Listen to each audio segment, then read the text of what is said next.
वडगावात tractor ट्रॉलीचे चाक निखळल्याने वाहतूक खोळंबली।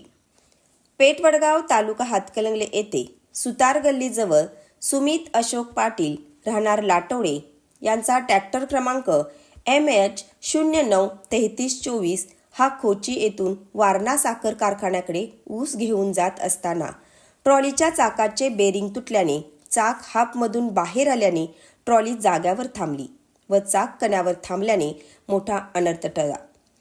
अन्यथा ट्रॉली शेजारी असणाऱ्या घरावर कोसळली असती तर मोठा अनर्थ घडला असता।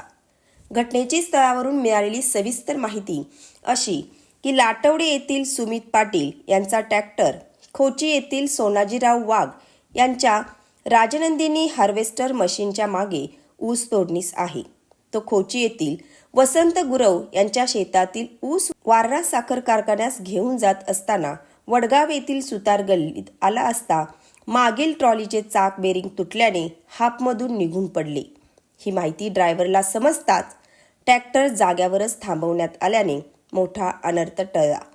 या घटनेमुळे ट्रॅक्टर मालकाचे 20,000 रुपयांचे नुकसान झाले असून घटनेची माहिती मिळताच ट्रॅक्टर चालक मालक असोसिएशनचे पेठ वडगाव भादोले लाठवडे येथील सदस्य अजित पाटील, करण पाटील, इलाई मुल्ला, अमित पाटील, प्रमोद भोसले, मोहन पाटील, सोहम पाटील यांनी येऊन मदत केली तर नरंदे येथील मिस्त्री हनुमंत पाटील व अनिल पाटील यांनी ताबडतोब येऊन ट्रॅक्टर ट्रॉलीचे चाक बेरिंग घालून जोडून दिले।